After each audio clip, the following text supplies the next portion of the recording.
آرا کو خواب میں دیکھنے کی تعبیر کیا ہوگی؟ حضرت ابن سیرین رحمۃ اللہ علیہ نے فرمایا ہے کہ اگر کوئی شخص خواب میں دیکھے کہ آرے سے درخت کو کاٹتا ہے تو دلیل ہے کہ اس مرد کی صحبت سے کہ جس کا اس درخت سے تعلق ہے مفارقت کرے گا اور اس کو ستائے گا۔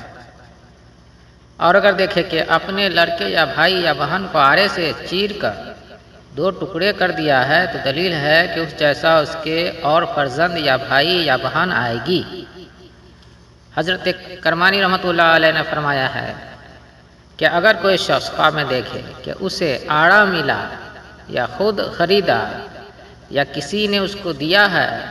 تو اس امر کی دلیل ہے کہ اگر اس کے ہاں بیٹا ہے تو اور بیٹا آئے گا، اور اگر لڑکی رکھتا ہے تو اور لڑکی آئے گی، اور اگر فرزند نہیں رکھتا ہے، 4 پائے مویشی وغیرہ رکھتا ہے تو اس امر کی دلیل ہے کہ مثل اور چوپائے آئیں گے۔ حضرت جعفر صادق رضی اللہ تعالیٰ عنہ نے فرمایا ہے کہ خواب میں آرا دیکھنا 3 وجہ پر ہے: اول فرزند، دوسرا بھائی یا بہن، تیسرا کوئی شریک۔ یہ تھی خواب میں آرا دیکھنے کی تعبیر۔